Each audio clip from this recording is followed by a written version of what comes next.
ਵਾਹਿਗੁਰੂ ਜੀ ਕਾ ਖਾਲਸਾ ਵਾਹਿਗੁਰੂ ਜੀ ਕੀ ਫਤਿਹ।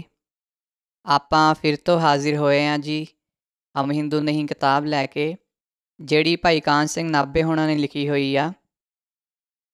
ਉਹਨਾਂ ਨੇ ਬਹੁਤ ਸਾਰੀਆਂ ਦਲੀਲਾਂ ਦੇ ਕੇ ਗੁਰਬਾਣੀ ਦੇ ਵਿੱਚੋਂ, ਗੁਰ ਇਤਿਹਾਸ ਦੇ ਵਿੱਚੋਂ ਇਹ ਸਿੱਧ ਕੀਤਾ ਕਿ ਜਿਹੜੇ ਸਿੱਖ ਆ ਉਹ ਹਿੰਦੂ ਨਹੀਂ ਹੈਗੇ। ਅਤੇ ਇਹ ਗੱਲ ਜਿਹੜੀ ਆ ਉਹ ਸਿਰਫ ਅੰਮ੍ਰਿਤਧਾਰੀ ਸਿੰਘਾਂ ਦੀ ਨਹੀਂ ਗੀ, ਜਿਹੜੇ ਸਹਿਜਧਾਰੀ ਵੀ ਹੈਗੇ ਆ ਉਹ ਵੀ ਹਿੰਦੂ ਨਹੀਂ ਗੇ। ਕਿਉਂਕਿ ਜਿਹੜੀ ਗੁਰੂ ਗ੍ਰੰਥ ਸਾਹਿਬ ਜੀ ਦੀ ਬਾਣੀ ਆ ਉਹ ਆਏ ਨਹੀਂ ਕਿ ਇਹ ਸਿਰਫ ਜਿਹੜੇ ਅੰਮ੍ਰਿਤਧਾਰੀ ਸਿੰਘ ਜਾਂ ਸਿੰਘਣੀਆਂ ਉਹਨਾਂ ਲਈ ਆ, ਇਹ ਸਾਰਿਆਂ ਲਈ ਆ। ਜਿਹੜਾ ਵੀ ਗੁਰੂ ਗ੍ਰੰਥ ਸਾਹਿਬ ਜੀ ਦੀ ਬਾਣੀ ਨੂੰ ਮੰਨਦਾ ਨਾ, ਜਿਹੜਾ ਵੀ ਗੁਰੂ ਗ੍ਰੰਥ ਸਾਹਿਬ ਜੀ ਦੀ ਫਿਲਾਸਫੀ ਨੂੰ ਸਮਝਦਾ ਵਾ ਅਤੇ ਉਹ 'ਤੇ ਚੱਲਦਾ ਵਾ ਜਾਂ ਚੱਲਣ ਦਾ ਯਤਨ ਕਰਦਾ ਵਾ, ਉਹ ਜਿਹੜਾ ਵਾ ਉਹ ਸਿੱਖ ਆ। ਜਿਹੜੀ ਆਪਾਂ ਅੱਜ ਗੱਲ ਕਰਨ ਜਾ ਰਹੇ ਹਾਂ ਹਮ ਹਿੰਦੂ ਨਹੀਂ ਦੇ ਵਿੱਚ, ਉਹ 12ਵਾਂ ਅਧਿਆਏ ਆ, 12ਵਾਂ ਚੈਪਟਰ ਆ। ਉਹ ਹੈਗਾ ਵਾ ਮੰਤਰ ਯੰਤਰ ਗ੍ਰਹਿ। ਇਹਦੇ ਵਿੱਚ ਭਾਈ ਕਾਹਨ ਸਿੰਘ ਨਾਭਾ ਹੋਣੀ ਲਿਖਦੇ ਆ, ਹਿੰਦੂ ਮੱਤ ਵਿੱਚ ਮੰਤਰ ਯੰਤਰ 'ਤੇ ਇੱਕ ਲਿਖ ਕੇ ਥੱਲੇ ਲਿਖਿਆ, ਸਤਿਗੁਰੂ ਦੇ ਸੱਚੇ ਸਿੱਖ ਮੰਤਰ ਮਸ਼ਵਰਾ ਸਲਾਹ ਯੰਤਰ ਕਲ ਮਸ਼ੀਨ ਤੰਤਰ ਪਦਾਰਥਾਂ ਦੇ ਮਿਲਾਪ ਨਾਲ ਇੱਕ ਸ਼ਕਤੀ ਉਤਪੰਨ ਕਰਨੀ, ਇਹਨਾਂ ਅਰਥਾਂ ਵਿੱਚ ਵਰਤਦੇ ਹਨ। ਮੰਤਰਾਂ ਸ਼ਾਸਤਰਾਂ ਦੇ ਮੰਨੇ ਹੋਏ ਇੰਦਰਜਾਲ ਵਿੱਚ ਫਸ ਕੇ ਸੁੱਖ ਸੰਪਦਾ ਦਾ ਨਾਸ ਨਹੀਂ ਕਰਦੇ ਹਨ। ਫਿਰ ਉੱਪਰ ਲਿਖਦੇ ਆ, ਗ੍ਰਹਿ ਪੂਜਾ ਆਦਿਕ ਕਰਮਾਂ ਤੋਂ ਅਨੇਕ ਪ੍ਰਕਾਰ ਦੀ ਕਾਰਿਆ ਸਿੱਧੀ ਮੰਨੀ ਗਈ ਹੈ। ਯਥਾ ਮੰਤਰਾਂ ਦੇ ਬਲ ਕਰਕੇ ਰਿੱਧੀ ਸਿੱਧੀ ਮਿਲ ਸਕਦੀ ਹੈ, ਸ਼ਤਰੂਆਂ ਦਾ ਨਾਸ ਹੋ ਸਕਦਾ ਹੈ, ਦੇਵਤੇ ਵਸ ਹੁੰਦੇ ਹਨ। ਮੰਤਰ ਯੰਤਰ ਤੰਤਰ ਦੁਆਰਾ ਮਨਵਾਂਛਿਤ ਫਲ ਮਿਲ ਸਕਦੇ ਹਨ। ਮੰਤਰ ਮਹੋਦਤੀ ਔਰ ਮਹਾਨਿਰਵਾਣ ਤੰਤਰ। ਜੋ ਗ੍ਰਹਿਆਂ ਦੀ ਰੋਜ਼ ਪੂਜਾ ਕਰਦਾ ਹੈ ਉਸਨੂੰ ਕੋਈ ਰੋਗ ਨਹੀਂ ਹੁੰਦਾ, ਧਨ ਬਹੁਤ ਮਿਲਦਾ ਹੈ, 100 ਇਸਤਰੀਆਂ ਭੋਗਣ ਵਾਲਾ ਹੁੰਦਾ ਹੈ। ਵਾਲਾ 'ਤੇ 2 ਲਿਖ ਕੇ ਥੱਲੇ ਲਿਖਿਆ, ਇਖਲਾਕ ਦੇ ਵਿਗਾੜਨ ਵਾਸਤੇ ਇਹਨਾਂ ਉਪਦੇਸ਼ਾਂ ਤੋਂ ਵੱਧ ਕੇ ਹੋਰ ਕੋਈ ਨਹੀਂ ਹੋ ਸਕਦਾ। ਫਿਰ ਉੱਪਰ ਲਿਖਦੇ ਆ, ਔਰ ਉਮਰ ਬਹੁਤ ਲੰਮੀ ਹੋ ਜਾਂਦੀ ਹੈ। ਬ੍ਰਿਹਤ ਪ੍ਰਾਸੀਰ ਸੰਹਿਤਾ ਅਧਿਆਏ 9ਵਾਂ। ਗੁਰਮਤ ਵਿੱਚ ਇਹ ਪਾਖੰਡ ਜਾਲ ਨਿਸਫਲ ਕਥਨ ਕੀਤਾ ਗਿਆ ਹੈ। ਯਥਾ ਤਤ ਮੰਤ ਪਾਖੰਡ ਨ ਜਾਣਾ, ਰਾਮ ਹਿਰਦੈ ਮਨ ਮਾਨਿਆ। ਸੂਹੀ ਮਹੱਲਾ ਪਹਿਲਾ ਅੰਗ 766। ਮਨਮੁਖ ਭਰਮ ਭਵੈ ਬੇਬਾਣ, ਵੇ ਮਾਰਗ ਮੂਸੈ ਮੰਤਰ ਮਸਾਣ। ਸ਼ਬਦ ਨ ਚੀਨੈ ਲਵੈ ਕੁਬਾਣ, ਨਾਨਕ ਸਾਚ ਰਤੇ ਸੁਖ ਜਾਣ। ਰਾਮ ਕਲੀ ਸਿੱਧ ਗੋਸ਼ਟ ਅੰਗ 941। ਨਾਨਕ ਉਧਰੇ ਨਾਮ ਪੁਨਹ ਚਾਰ। ਪੁਨਹ ਚਾਰ 'ਤੇ ਇੱਕ ਲਿਖ ਕੇ ਥੱਲੇ ਲਿਖਿਆ, ਮੰਤਰਾਂ ਦੀ ਸਿੱਧੀ ਵਾਸਤੇ ਦੇਵਤਾ ਦਾ ਪੂਜਨ ਕਰਨਾ। ਪੁਰਸ਼ ਚਰਨ। ਫਿਰ ਉੱਪਰ ਲਿਖਦੇ ਆ, ਅਵਰ ਕਰਮ ਲੋਕ ਕਹਿ ਪਤੀਆਰ। ਭੈਰੋ ਮਹੱਲਾ ਪੰਜਵਾਂ ਅੰਗ 1142।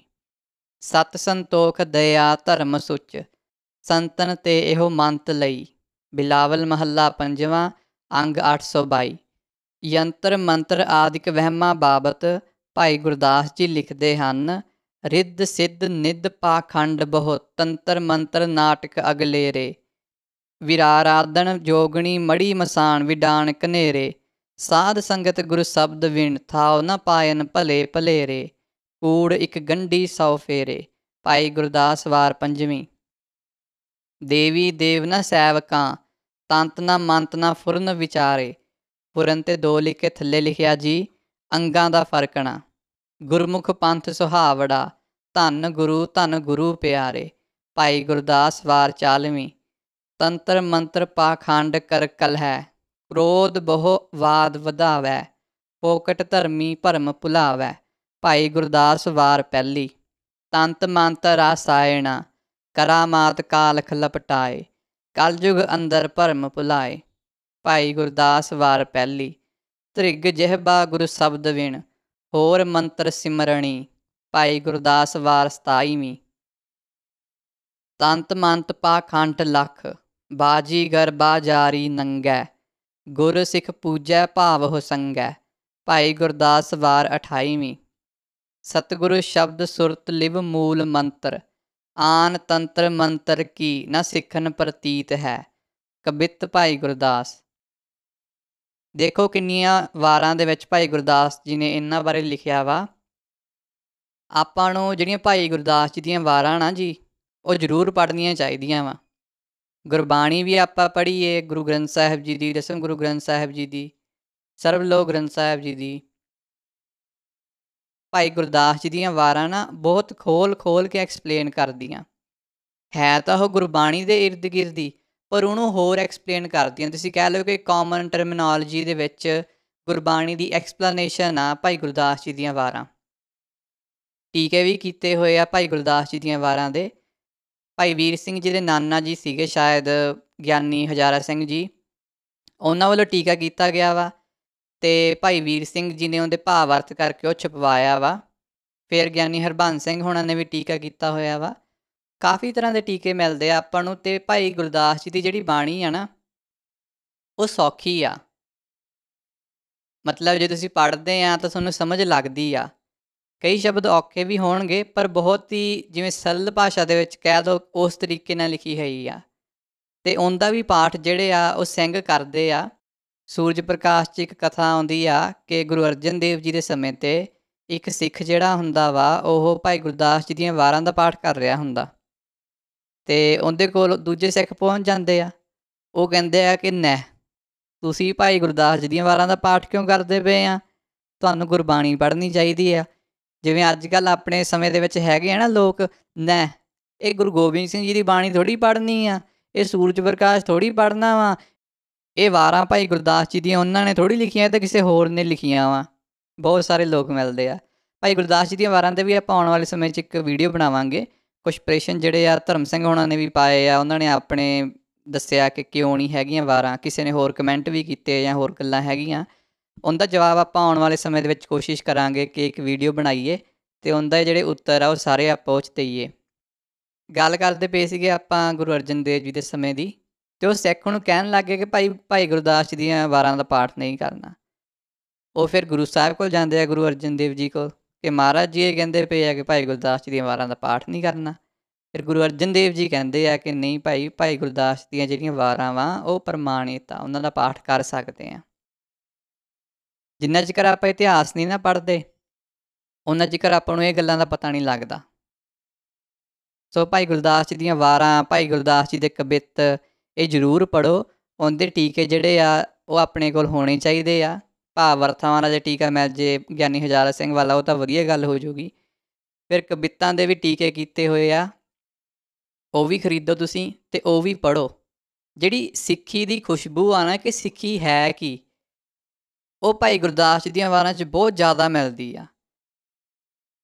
ਕਿ ਜਿਹੜਾ ਗੁਰਸਿੱਖ ਆ ਉਹ ਹੈ ਕੌਣ ਅਸਲ ਦੇ ਵਿੱਚ, ਜਿਹੜਾ ਗੁਰਮੁਖ ਆ ਉਹ ਹੈ ਕੌਣ ਅਸਲ ਦੇ ਵਿੱਚ। ਇਹਨਾਂ ਚੀਜ਼ਾਂ ਦੀ ਭਰਮਾਰ ਆ ਭਾਈ ਗੁਰਦਾਸ ਜੀ ਦੀਆਂ ਵਾਰਾਂ ਦੇ ਵਿੱਚ। ਤੁਸੀਂ ਜ਼ਰੂਰ ਪੜ੍ਹੋ ਜੀ ਇਹਨਾਂ ਨੂੰ ਲੈ ਕੇ। ਅੱਗੇ ਪੜ੍ਹਦੇ ਹਾਂ ਜੀ ਆਪਾਂ। ਦਬਿਸਤਾਨ ਮਜ਼ਾਹਬ ਵਿੱਚ ਲਿਖਿਆ ਹੈ, ਸਿੱਖ ਹਿੰਦੂਆਂ ਦੇ ਮੰਤਰ ਨਹੀਂ ਪੜ੍ਹਦੇ, ਔਰ ਸੰਸਕ੍ਰਿਤ ਜ਼ਬਾਨ ਨਾਲ, ਜਿਸ ਨੂੰ ਬ੍ਰਾਹਮਣ ਦੇਵਤਿਆਂ ਦੀ ਬੋਲੀ ਆਖਦੇ ਹਨ, ਕੁਛ ਸਰੋਕਾਰ ਨਹੀਂ ਰੱਖਦੇ। ਅਤੇ ਇੱਕ ਲਿਖ ਕੇ ਥੱਲੇ ਲਿਖਿਆ ਜੀ, ਇਹ ਭਾਵ ਨਹੀਂ ਕਿ ਸੰਸਕ੍ਰਿਤ ਨੂੰ ਵਿੱਦਿਆ ਸਮਝ ਕੇ ਨਹੀਂ ਪੜ੍ਹਦੇ। ਤਾਤਪਰਿਆ ਇਹ ਹੈ ਕਿ ਦੇਵਤਿਆਂ ਦੀ ਜ਼ਬਾਨ ਔਰ ਈਸ਼ਵਰ ਦੇ ਸਵਾਸ ਨੂੰ ਮੰਨ ਕੇ ਸ਼ਰਧਾ ਨਹੀਂ ਕਰਦੇ। ਮੈਨੂੰ ਲੱਗਦਾ ਕਿ ਆਪਾਂ ਹਮ ਹਿੰਦੂ ਨਹੀਂ ਕਿਤਾਬ 'ਚ ਇੱਕ ਚੀਜ਼ ਪੜ੍ਹੀ ਸੀਗੀ ਕਿ ਕਿਸੇ ਨੇ ਇਹ ਲਿਖਤਾ ਜੀ ਕਿ ਗੁਰੂ ਸਾਹਿਬ ਕਹਿੰਦੇ ਆ ਕਿ ਜਿਹੜੀ ਫਾਰਸੀ ਆ ਜਾਂ ਹੋਰ ਭਾਸ਼ਾਵਾਂ ਉਹ ਨਹੀਂ ਪੜ੍ਹਨੀਆਂ ਚਾਹੀਦੀਆਂ। ਅਤੇ ਭਾਈ ਕਾਹਨ ਸਿੰਘ ਨਾਭਾ ਹੋਣੀ ਕਹਿੰਦੇ ਕਿ ਗੁਰੂ ਸਾਹਿਬ ਨੇ ਆਪਣੀ ਬਾਣੀ ਦੇ ਵਿੱਚ ਇਹ ਲੈਂਗੁਏਜਿਸ ਆ ਵਰਤੀਆਂ ਹੋਈਆਂ। ਫਿਰ ਗੁਰੂ ਸਾਹਿਬ ਕਿਵੇਂ ਕਹਿ ਸਕਦੇ ਆ ਕਿ ਇਹਨਾਂ ਭਾਸ਼ਾਵਾਂ ਦਾ ਜਿਹੜਾ ਵਾ ਉਹ ਤੁਸੀਂ ਗਿਆਨ ਨਹੀਂ ਹੋਣਾ ਚਾਹੀਦਾ ਤੁਹਾਡੇ ਕੋਲ, ਜਾਂ ਨਾ ਪੜ੍ਹੋ। ਸੋ ਇਹੋ ਜਿਹੀਆਂ ਬਹੁਤ ਸਾਰੀਆਂ ਚੀਜ਼ਾਂ ਇਤਿਹਾਸ ਦੇ ਵਿੱਚ ਵੀ ਮਿਲਦੀਆਂ ਵਾ ਜਿਹੜੀਆਂ ਗੁਰਮਤ ਤੋਂ ਉਲਟ ਆ। ਅਤੇ ਬਹੁਤ ਥਾਈਂ ਜੇ ਆਪਾਂ ਖਾਸ ਕਰ ਭਾਈ ਸੰਤੋਖ ਸਿੰਘ ਜੀ ਦੇ ਗੁਰੂ ਨਾਨਕ ਪ੍ਰਕਾਸ਼ ਦੀ ਗੱਲ ਕਰੀਏ ਜਾਂ ਸੂਰਜ ਪ੍ਰਕਾਸ਼ ਦੀ ਗੱਲ ਕਰੀਏ, ਉਹਦੇ ਵਿੱਚ ਭਾਈ ਵੀਰ ਸਿੰਘ ਨੇ ਥਾਂ 'ਤੇ ਟਿੱਪਣੀਆਂ ਦਿੱਤੀਆਂ ਹੋਈਆਂ। ਉਹਨਾਂ ਨੇ ਉਹ ਚੀਜ਼ਾਂ ਕੱਢੀਆਂ ਨਹੀਂ, ਥਾਂ 'ਤੇ ਟਿੱਪਣੀਆਂ ਦੇ ਦਿੱਤੀਆਂ, ਅਤੇ ਉਹ ਬਹੁਤ ਜ਼ਿਆਦਾ ਸਹਾਇਕ ਹੁੰਦੀਆਂ ਵਾ। ਉਵੇਂ ਜਿਹੜੀਆਂ ਹੋਰ ਪੁਸਤਕਾਂ ਵਾ, ਜਿਵੇਂ ਗੁਰਬਿਲਾਸ ਪਾਤਸ਼ਾਹੀ 10ਵੀਂ ਹੋ ਗਈ, ਚਾਹੇ ਕੋਇਰ ਸਿੰਘ ਵਾਲਾ ਹੋਵੇ ਉਹ, ਚਾਹੇ ਉਹ ਭਾਈ ਸੁੱਖਾ ਸਿੰਘ ਵਾਲਾ ਹੋਵੇ, ਜਾਂ ਫਿਰ ਗੁਰਬਿਲਾਸ ਪਾਤਸ਼ਾਹੀ 6ਵੀਂ ਹੋ ਗਈ, ਗੁਰੂ ਸੋਭਾ ਗ੍ਰੰਥ ਹੋ ਗਿਆ, ਜਾਂ ਫਿਰ 100 ਸਾਖੀ ਹੋ ਗਈ। ਜਿਹੜੇ ਵੀ ਲੋਕਾਂ ਨੇ ਇਹਨਾਂ ਦੀ ਸੰਪਾਦਨਾ ਕੀਤੀ ਆ ਨਾ ਯੂਨੀਵਰਸਿਟੀਜ਼ ਦੇ ਵਿੱਚ ਜਾਂ ਬਾਹਰੋਂ, ਉਹਨਾਂ ਨੇ ਭੂਮਿਕਾ ਲਿਖੀ ਆ, ਅਤੇ ਉਹ ਭੂਮਿਕਾ ਪੜ੍ਹਨੀ ਬਹੁਤ ਜ਼ਰੂਰੀ ਹੁੰਦੀ ਹੈ, ਕਿਉਂਕਿ ਉਹਦੇ 'ਚ ਬਹੁਤ ਸਾਰੀਆਂ ਗੱਲਾਂ ਜਿਹੜੀਆਂ ਵਾ ਉਹ ਖੋਲ੍ਹ ਕੇ ਦੱਸਦੇ ਆ। ਕਿ ਇਹ ਚੀਜ਼ ਦੇਖੋ, ਇਹ ਬਹੁਤ ਸਹੀ ਚੀਜ਼ ਲਿਖੀ ਆ। ਇਹ ਚੀਜ਼ ਜਿਹੜੀ ਹੈ ਇੱਥੇ ਉਹ ਕਾਈ ਖਾਧੀ ਆ, ਚਾਹੇ ਉਹ ਸੰਮਤਾਂ ਦੀ ਗੱਲ ਹੋਵੇ, ਚਾਹੇ ਉਹ ਸਟੋਰੀਜ਼ ਦੀ ਗੱਲ ਹੋਵੇ। ਸੋ ਭੂਮਿਕਾ ਜ਼ਰੂਰ ਪੜ੍ਹੋ, ਜਿਹੜੀ ਵੀ ਕਿਤਾਬ ਤੁਸੀਂ ਪੜ੍ਹਦੇ ਆ ਉਸ ਤੋਂ ਬਾਅਦ 'ਚ ਜਿਹੜਾ ਮੂਲ ਹੁੰਦਾ ਵਾ ਉਹ ਉਸ ਤੋਂ ਬਾਅਦ 'ਚੋਂ ਪੜ੍ਹਿਆ ਕਰੋ। ਐਂ ਨਹੀਂ ਕਿ ਸਿੱਧਾ ਆਪਾਂ ਮੂਲ 'ਤੇ ਹੀ ਚਲੇ ਜਾਂਦੇ ਹਾਂ, ਕਿਉਂਕਿ ਕੋਈ ਵੀ ਇੱਕ ਵਧੀਆ ਜਿਹੜਾ ਲੇਖਕ ਜਾਂ ਖੋਜੀ ਹੁੰਦਾ ਨਾ, ਉਹਦੀ ਬਹੁਤ ਮਿਹਨਤ ਲੱਗੀ ਹੁੰਦੀ ਹੈ ਭੂਮਿਕਾ ਲਿਖਣ 'ਤੇ। ਅੱਗੇ ਪੜ੍ਹਦੇ ਹਾਂ ਜੀ ਆਪਾਂ। ਗ੍ਰਹਿ ਔਰ ਨਛੱਤਰਾਂ ਸੰਬੰਧੀ ਸਿੱਖ ਧਰਮ ਦੀ ਰਾਏ। ਸੂਖ ਸਹਿਜ ਆਨੰਦ ਘਣਾ ਹਰ ਕੀਰਤਨ ਗਾਓ। ਗ੍ਰਹਿ ਨਿਵਾਰੇ ਸਤਿਗੁਰੂ ਦੇ ਆਪਣਾ ਨਾਓ। ਆਸਾ ਮਹੱਲਾ ਪੰਜਵਾਂ, ਅੰਗ 400। ਭਾਈ ਨੰਦ ਲਾਲ ਸਾਹਿਬ ਤੋਸੀਫੋਸਨਾ ਵਿੱਚ ਲਿਖਦੇ ਹਨ ਕਿ ਅਕਾਲ ਪੁਰਖ ਨੇ ਸਤਿਗੁਰਾਂ ਨੂੰ ਭਰਮ ਔਰ ਦੁਵਿਧਾ ਦੇ ਦੂਰ ਕਰਨ ਲਈ ਸੰਸਾਰ ਪਰ ਇਹ ਆਗਿਆ ਦੇ ਕੇ ਭੇਜਿਆ। ਰਾਹੇ ਜ਼ਿਕਰ ਬਾ ਆਲਮੇ ਬਿਨਮਾ। ਬਾਹਮਾ ਸ਼ੋ ਜੇ ਵਕਫੇ ਮਨ ਗੋਇਆ। ਗਿਰਦ ਆਲਮ ਬਿਆ ਓ ਹਾਦੀ ਸ਼ੌ। ਕਿ ਜਹਾਂ ਗੈਰ ਮਨ ਨਾ ਬਚ ਜ਼ਦ ਜੌ। ਸ਼ੁਧ ਹੈ ਗੁਮਰਾਹ ਆਲਮੇ ਬੇਮਨ। ਸਾਹਿਰਾ ਗਸਤਾ ਅੰਧ ਜਾਦੂਏ ਮਨ। ਮੁਰਦਗਾ ਰਾ ਕੁਨੰਦ ਜ਼ਿੰਦਹ ਹਮੀ। ਜ਼ਿੰਦਗਾ ਰਾ ਬਜ਼ਾ ਕੁਸ਼ੰਦਹ ਹਮੀ। ਆਤਸ਼ ਰਾ ਕੁਨੰਦ ਆਬੇ ਵਸ। ਬਰਸਰੇ ਆਬ ਬਰਸ ਜ਼ਨੰਦ ਆਤਸ਼। ਹਰਚ ਖੋਹੰਦ ਮੀ ਕੁਨੰਦ ਹਮਾ। ਜੁਮਲਹ ਜਾਦੂ ਫਨ ਅਨ ਬਰਸਾਮਾ। ਰਾਹੇ ਸ਼ਾਹ ਰਾ ਨਮਾ ਬਸੂਏ ਮਨ। ਕਿ ਪਜ਼ੀਰੰਦ ਗੁਫਤਗੂਏ ਮਨ। ਗੈਰ ਜ਼ਿਕਰਮ ਬਜ਼ਾ ਦੂਏ ਨਾ ਰਵੰਦ। ਜੁਜ਼ ਦਰੇ ਮਨ ਬਜ਼ਾਨਬੇ ਨਾ ਰਵੰਦ। ਅੰਜੁਮਨ ਮੀ ਕੁਨੰਦ ਅਜ਼ ਅੰਜਮ। ਬਰਸ਼ੁਮਾਰੰਦ ਰੋਜ਼ ਸ਼ਾਦੀ ਵਗਮ। ਪਰ ਨਗਾਰੰਦ ਨਹਿਸ ਓ ਸਾਅਦ ਸਵਾਦ ਹਮੀ। ਬਾਜ਼ ਗੋਇੰਦ ਕਬਲੋ ਬਾਦ ਹਮੀ। ਰਾਮ ਨੁਮਾ ਜੁਮਲਹ ਰਾ ਸੂਏ ਫਿਕਰਮ। ਕਿ ਨਾ ਦਾਰਦ ਦੋਸਤ ਜੁਜ਼ ਜ਼ਿਕਰਮ। ਮਨ ਤੁਰਾ ਆਫਰੀਦਮ ਅਜ਼ ਪਏ ਆ। ਸ਼ਵੀ ਰਹਿਨੁਮਾ ਬ ਜੁਮਲਹ ਜਹਾਂ। ਕੁਬਏਰ ਅਸ਼ ਜ਼ਮੀਰ ਸ਼ਾਹ ਬਿਜ਼ਦਾਏ। ਹਮ ਗਿਨਾ ਰਾ ਤੂ ਰਾਹੇ ਰਾਸਤ ਨੁਮਾਏ। ਤੋਸੀਫੋਸਨਾ ਭਾਈ ਨੰਦ ਲਾਲ। ਅਰਬੀ ਦੇ ਬਹੁਤ ਵੱਡੇ ਸੀਗੇ ਜੀ ਇਹ ਕਵੀ, ਅਤੇ ਇਹਨਾਂ ਦੀਆਂ ਲਿਖਤਾਂ ਜਿਹੜੀਆਂ ਵਾ ਉਹ ਬਾ ਕਮਾਲ ਹੁੰਦੀਆਂ। ਜਿਹਨਾਂ ਨੂੰ ਅਰਬੀ ਦਾ ਪਤਾ ਵਾ ਉਹਨਾਂ ਨੂੰ ਪਤਾ ਵਾ ਇਸ ਬਾਰੇ। ਅਤੇ ਜਿਹੜੇ ਆਪਣੇ ਵਰਗੇ ਆ ਜਿਹਨਾਂ ਨੂੰ ਅਰਬੀ ਨਹੀਂ ਆਉਂਦੀ, ਅਰਬੀ ਬਹੁਤ ਦੂਰ ਦੀ ਗੱਲ, ਜਿਹਨਾਂ ਨੂੰ ਉਰਦੂ ਵੀ ਨਹੀਂ ਆਉਂਦੀ ਆਪਣੇ ਵਰਗਿਆਂ ਨੂੰ, ਉਹਨਾਂ ਲਈ ਫਿਰ ਭਾਈ ਕਾਹਨ ਸਿੰਘ ਨਾਭਾ ਪੰਜਾਬੀ 'ਚ ਲਿਖਦੇ ਆ। ਇਸ ਦਾ ਭਾਵ ਇਹ ਹੈ ਕਿ ਗੁਰੂ ਨਾਨਕ ਸਾਹਿਬ ਨੂੰ ਵਾਹਿਗੁਰੂ ਨੇ ਹੁਕਮ ਦਿੱਤਾ ਕਿ ਤੂੰ ਸੰਸਾਰ ਵਿੱਚ ਮੇਰੇ ਸਿਮਰਨ ਦਾ ਰਸਤਾ ਲੋਕਾਂ ਨੂੰ ਦਿਖਾ ਔਰ ਮੇਰਾ ਕੀਰਤਨ ਸਭ ਨੂੰ ਸੁਣਾ।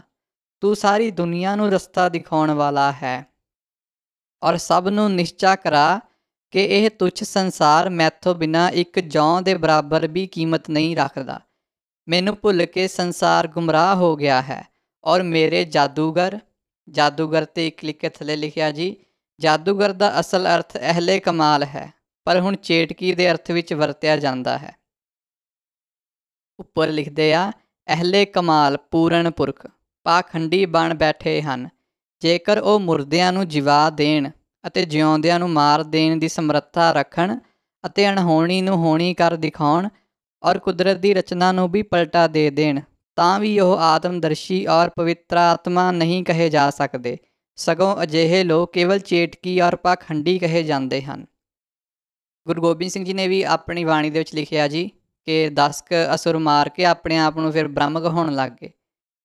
ਇਹੋ ਜਿਹੀ ਭਾਈ ਨੰਦ ਲਾਲ ਜੀ ਗੱਲ ਕਰਦੇ ਪਏ ਆ। ਅੱਗੇ ਲਿਖਦੇ ਆ, ਤੂੰ ਉਹਨਾਂ ਨੂੰ ਮੇਰੀ ਤਰਫ ਦਾ ਰਾਹ ਦਿਖਾ, ਜਿਸ ਕਰਕੇ ਉਹ ਮੇਰੇ ਹੁਕਮਾਂ ਨੂੰ ਸੁਣ ਕੇ ਧਾਰਨ ਕਰਨ ਔਰ ਮੇਰੇ ਨਾਮ ਨੂੰ ਛੱਡ ਕੇ ਹੋਰ ਕਿਸੇ ਦੇ ਫਰੇਬ ਵਿੱਚ ਨਾ ਆਉਣ ਔਰ ਮੇਰੇ ਦਰਵਾਜ਼ੇ ਨੂੰ ਛੱਡ ਕੇ ਹੋਰ ਕਿਸੇ ਵੱਲ ਨਾ ਜਾਣ।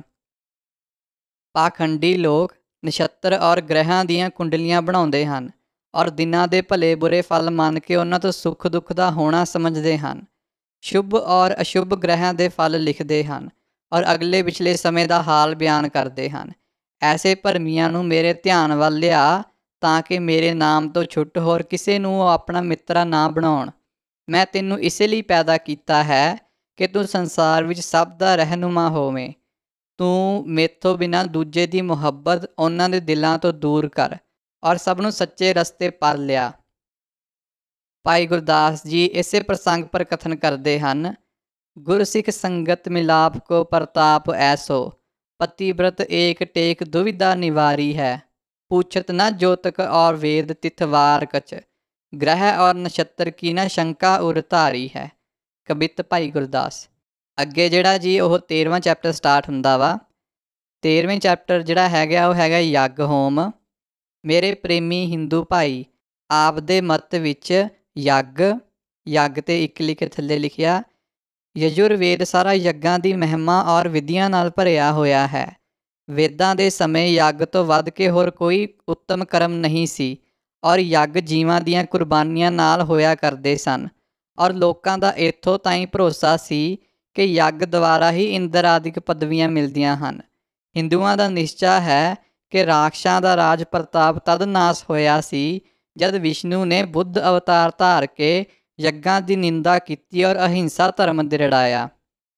ਪੁਰਾਣਾਂ ਵਿੱਚ ਐਸੇ ਪ੍ਰਸੰਗ ਵੀ ਹਨ ਕਿ ਇੰਦਰ ਨੇ ਲੋਕਾਂ ਨੂੰ ਯੱਗ ਕਰਦੇ ਦੇਖ ਕੇ ਇਸ ਲਈ ਵਿਘਨ ਕੀਤੇ ਕਿ ਮਤੇ ਇਹ ਲੋਕ ਯੱਗ ਪੂਰਨ ਹੋਣ ਕਰਕੇ ਮੇਰੀ ਪਦਵੀ ਲੈ ਲੈਣ। ਇਸ ਪ੍ਰਸੰਗ ਦੀ ਪੁਸ਼ਟੀ ਵਾਸਤੇ ਦੇਖੋ ਸਾਡੇ ਲਾਇਕ ਭਾਈ ਦੀ ਰਚਨਾ ਵੇਦ ਪੜਤਾਰ ਔਰ ਖਾਸ ਕਰਕੇ ਵੈਦਿਕ ਕੁਰਬਾਨੀਆਂ, ਜਿਸ ਤੋਂ ਆਪ ਪੂਰਨ ਨਿਰਸੰਦੇਹ ਹੋ ਜਾਓਗੇ। ਫਿਰ ਉੱਪਰ ਲਿਖਦੇ ਆ ਜੀ, ਔਰ ਹੋਮ ਦੀ ਅਪਾਰ ਮਹਿਮਾ ਹੈ ਔਰ ਯੱਗ ਦੁਆਰਾ ਸਭ ਕਾਰਜਾਂ ਦੀ ਸਿੱਧੀ ਮੰਨੀ ਗਈ ਹੈ। ਯਥਾ ਯੱਗ ਸਭ ਫਲਾਂ ਦੇ ਦੇਣ ਵਾਲਾ ਹੈ। ਯੱਗ ਕਰਕੇ ਹੀ ਦੇਵਤੇ ਜਿਉਂਦੇ ਹਨ। ਜੋ ਪਸ਼ੂ ਯੱਗ ਵਿੱਚ ਮਾਰਿਆ ਜਾਂਦਾ ਹੈ ਉਹ ਮਾਰਨ ਵਾਲੇ ਸਮੇਤ ਸਵਰਗ ਨੂੰ ਪ੍ਰਾਪਤ ਹੁੰਦਾ ਹੈ। ਵਿਸ਼ਨੂੰ ਸਮ੍ਰਿਤੀ ਅਧਿਆਇ 51। ਬ੍ਰਹਮਾ ਜੀ ਨੇ ਪਸ਼ੂ ਯੱਗ ਵਾਸਤੇ ਹੀ ਬਣਾਏ ਹਨ। ਯੱਗ ਵਿੱਚ ਪਸ਼ੂ ਮਾਰਨ ਕਰਕੇ ਸਾਰੇ ਸੰਸਾਰ ਦਾ ਭਲਾ ਹੁੰਦਾ ਹੈ। ਇਸ ਲਈ ਹਿੰਸਾ ਦਾ ਕੋਈ ਦੋਸ਼ ਨਹੀਂ। ਯੱਗ ਵਾਸਤੇ ਧਾਨ, ਜੌਂ, ਦਰਖਤ, ਪਸ਼ੂ, ਪੰਛੀ ਔਰ ਕੱਛੂ ਆਦਿਕ ਜੋ ਨਾਸ਼ ਹੁੰਦੇ ਹਨ ਉਹ ਸਭ ਉੱਤਮ ਯੋਨੀਆਂ ਨੂੰ ਪ੍ਰਾਪਤ ਹੁੰਦੇ ਹਨ। ਜੋ ਯੱਗ ਔਰ ਸ਼ਰਾਧ ਵਿੱਚ ਬਲੀਦਾਨ ਕੀਤੇ ਹੋਏ ਮਾਸ ਨੂੰ ਨਹੀਂ ਖਾਂਦਾ ਉਹ ਮਰ ਕੇ 21 ਜਨਮ ਤਾਈਂ ਸੂਰ ਬਣਦਾ ਹੈ। ਮਨੂ ਅਧਿਆਇ 5 ਸ਼ਲੋਕ 35, 39 ਤੇ 40। ਹਿੰਦੂ ਮਤ ਦੇ ਯੱਗ ਪਰ ਉਪਕਾਰ ਨੂੰ ਮੁੱਖ ਰੱਖ ਕੇ ਨਹੀਂ ਹੋਇਆ ਕਰਦੇ ਸੇ, ਬਲਕਿ ਉਹਨਾਂ ਵਿੱਚ ਬੜੀ ਸਵਾਰਥ ਪੂਰਤਾ ਸੀ। ਯਥਾ ਬ੍ਰਾਹਮਣ ਨੂੰ ਜਿਸ ਯੱਗ ਵਿੱਚ ਥੋੜ੍ਹੀ ਦਛਣਾ ਮਿਲੇ ਉਹ ਨਾ ਕਰੇ। ਮਨੂ ਅਧਿਆਇ 11 ਸ਼ਲੋਕ 39। ਥੋੜ੍ਹੀ ਦਕਸ਼ਨਾ ਵਾਲੇ ਯੱਗ ਨੇਤਰ ਆਦਿਕ ਇੰਦਰੀਆਂ, ਯਸ, ਸਵਰਗ, ਉਮਰ, ਮਰੇ ਹੋਏ ਦੀ ਕੀਰਤੀ, ਔਲਾਦ ਔਰ ਪਸ਼ੂ ਆਦਿਕਾਂ ਨੂੰ ਨਾਸ਼ ਕਰ ਦਿੰਦੇ ਹਨ। ਇਸ ਲਈ ਥੋੜ੍ਹੀ ਦਕਸ਼ਨਾ ਵਾਲਾ ਯੱਗ ਨਾ ਕਰੇ। ਮਨੂ ਅਧਿਆਇ 11 ਸ਼ਲੋਕ 40।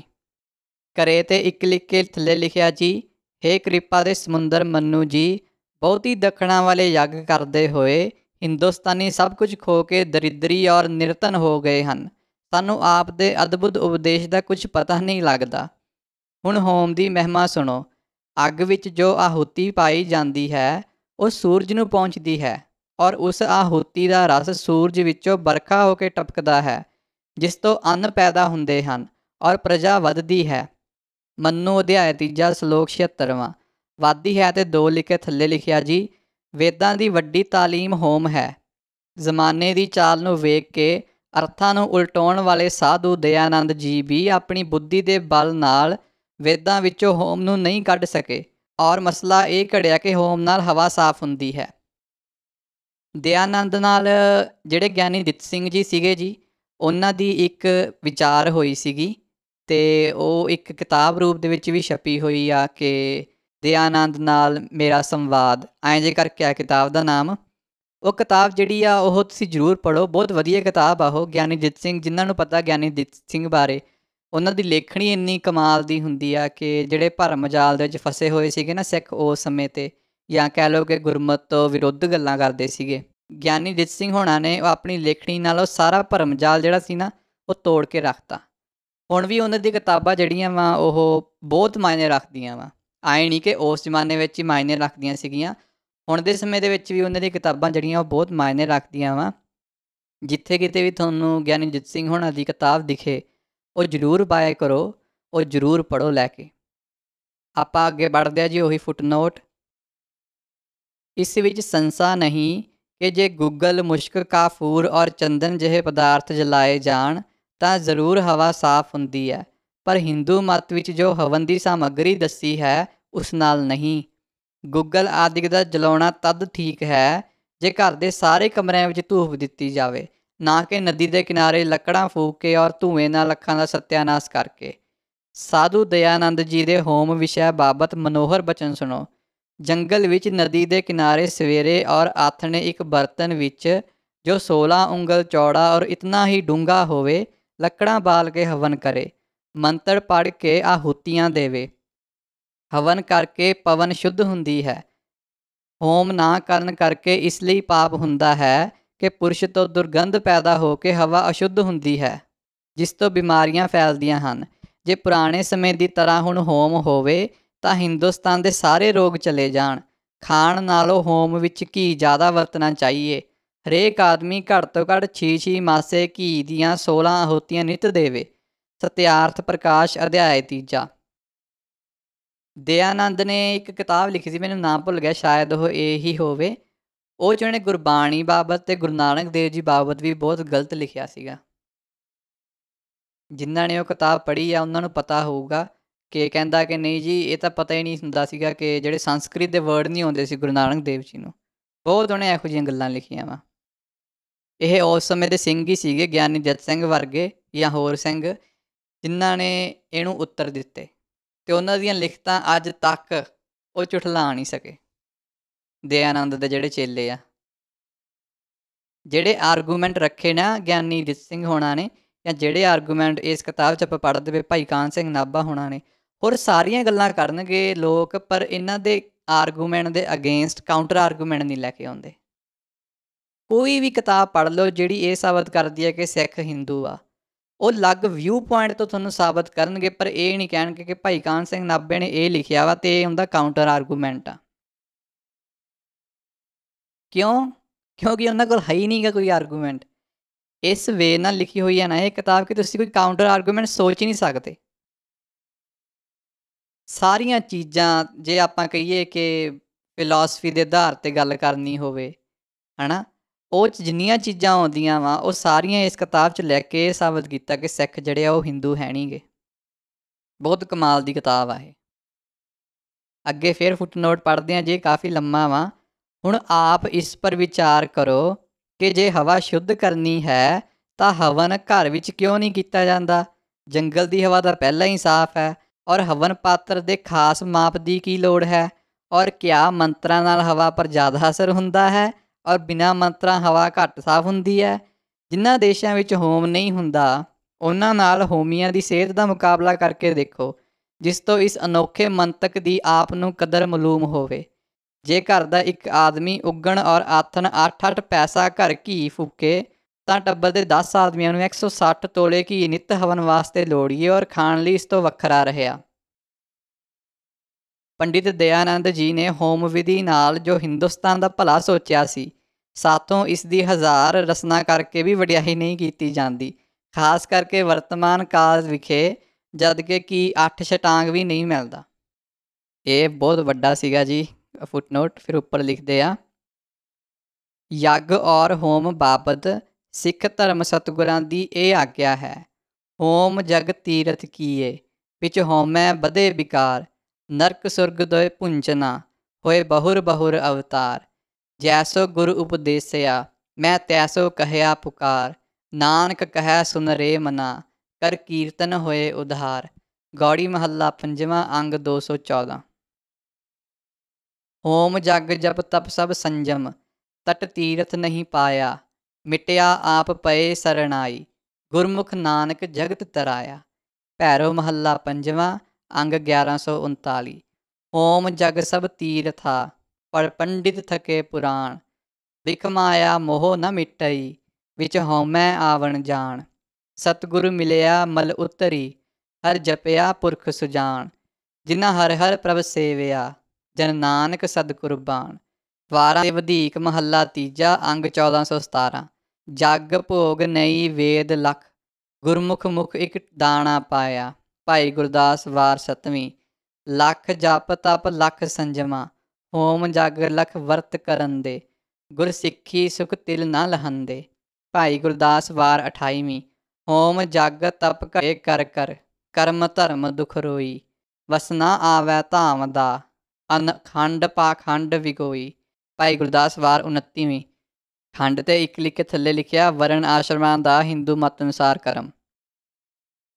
ਫਿਰ ਉੱਪਰ ਲਿਖਦੇ ਆ ਜਗ ਹੋਮ ਕਲਯੁਗ ਕੇ ਇਹ ਹੈਨ ਕਿ ਗੁਰੂ ਭਾਈਆਂ ਸਿੱਖਾਂ ਕੋ ਅੰਮ੍ਰਿਤ ਪ੍ਰਸਾਦ ਖੁਲਾਵਣਾ।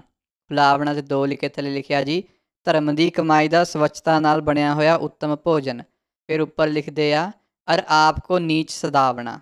ਭਾਈ ਮਨੀ ਸਿੰਘ ਜੀ ਗਿਆਨ ਰਤਨਾਵਲੀ। ਵੇਖੋ ਇਸੇ ਵਿਸ਼ੇ ਪਰ ਇਤਿਹਾਸਿਕ ਪ੍ਰਸੰਗ। ਪੈੜਾ ਚੰਡਾਲੀਆ ਅਤੇ ਜੇਠਾ ਸੇਠੀ ਗੁਰੂ ਅਰਜਨ ਜੀ ਦੀ ਸ਼ਰਨ ਗਏ।